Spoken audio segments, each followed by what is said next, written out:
Next guest is Greg Jennings, Fox Sports NFL analyst. He's over at First Things First today. Actually, after the show, he's also, an all-time great wide receiver for the Packers. He had a good run with the Vikings as well. And he's a bodybuilder. Greg, how we doing today, man? I'm excellent. You are. Okay. How's it going, Rachel? I haven't seen Rachel in a long time. I know, Greg Jennings. How are you? What's happening, Rachel's very popular around here. You get out in the trenches with these guys, Jason. You got to come to more practices. Absolutely. We sweat on those fields in Green Bay. I bet. It's interesting, Greg, because last time you were on with me, it was like we ended on a sour note because I asked a question you didn't seem to love. Maybe you've already forgotten it. You do a lot of interviews. You're famous. But I'm going to start here with a tough one. Your boy, Aaron Rodgers, was voted the most annoying player in the NFL, according to a recent poll by, I believe it was Action Network. Greg, I know you're tight with Rodgers. I'm sure you guys are texting about this. How is he holding up after being named the most annoying? First of all, do you agree with that sentiment? He has been a little annoying the last few years. Well, I think anytime you're in the media as much as he's in the media and your popularity is where his is, and the expectations everywhere you go is to compete for a Super Bowl, and him giving you a chance and that not happening in the past few years, yeah, you start to get a little annoyed with that, and the excitement starts to dull in the locker room and around the league. And but to say somebody's the most annoying, typically it's because of, number one, how you feel about them, how they portray themselves, and they're probably not winning games. Not a lot of people are going to say, if you are winning and having success, that you are an annoying player. It's interesting because Kelsey and Mahomes are 2 and 3, and they're winning a lot. Aaron Rodgers, not as much. By the way, have we talked about this? Do you think in Pittsburgh, Rodgers is going to thrive and make the playoffs, as you see the list there? Look, I'm not sure if they're going to make the playoffs. I wasn't high on the Pittsburgh Steelers last year. Now, they surprised a lot of us and probably a lot of their fans based on what they had at the quarterback situation.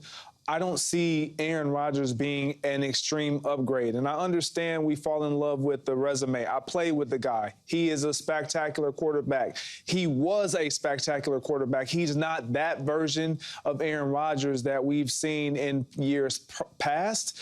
Can he show flashes of that? Of course.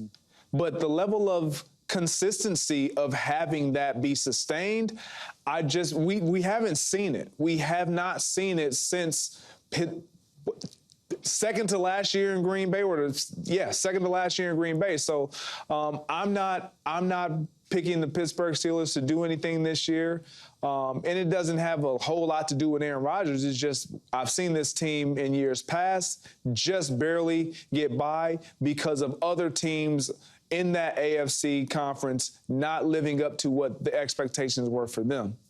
Your Packers made the news this week. Now, listen, it's a little sus that this started from some random on social media, but the Packers were then linked to Micah Parsons in a possible trade, and Gutekunst was asked about it and was like, I can't talk about it. It's all very coy. I cannot envision a scenario where the Cowboys trade Micah to the Packers, or the Packers being like, hey, we'll give Micah all the money after giving up draft picks to get him. I don't see it, but maybe I'm missing something. Where are you on this?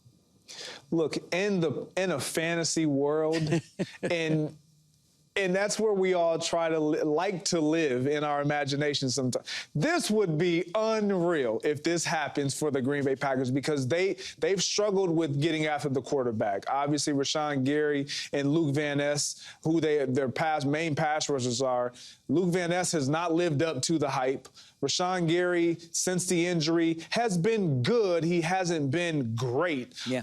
And just when you have a name like Micah Parsons and you know what he can provide, and you have a defense that's really good and may have some troubles in the secondary, we will see. That's pending. You need guys that can get after the quarterback. And so everyone in Green Bay would love this until you start to talk about what you got to give up to get him. Yeah, there's no way there's a Herschel Walker package. That's just not, I don't think. That's not what the Green Bay Packers do. Right. That's just out of character for them. I do have to ask, about the Parsons stuff. And I know a lot of the audience is like, why are you guys talking about Dallas?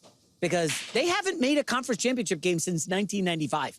You might as well talk about the Saints or the Panthers.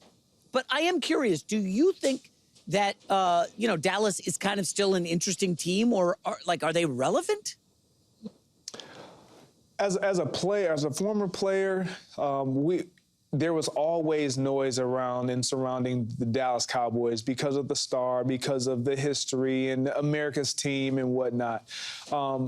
But then you see them play and you're like, man, look, they're just like any other team. However, they have an owner that is loud, that draws attention, that is going to have us talking about this team for one reason or the other, whether they're having success on the field or whether they're making noise because of situations like contract disputes or what have you. We're going to be talking about the Dallas Cowboys because that's how he has orchestrated this thing. So are they relevant? Yeah, they are relevant, and they're a team. Look, we look at the Cincinnati Bengals as a team that has a chance because they have a great elite quarterback, and we call Joe Burrow an elite quarterback.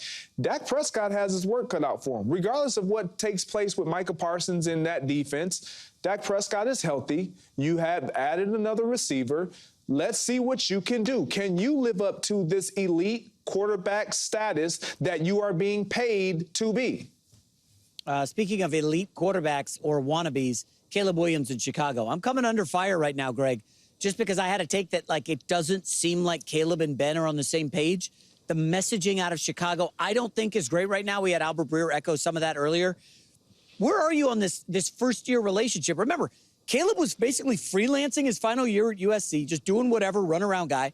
And he did a lot of the same from Chicago last year, where he didn't get a lot of structure and he was running for his life, took 68 sacks. All of a sudden, he's going to be a drop-back passer like a Jared Goff? Is that what Ben wants? Do you think that's feasible?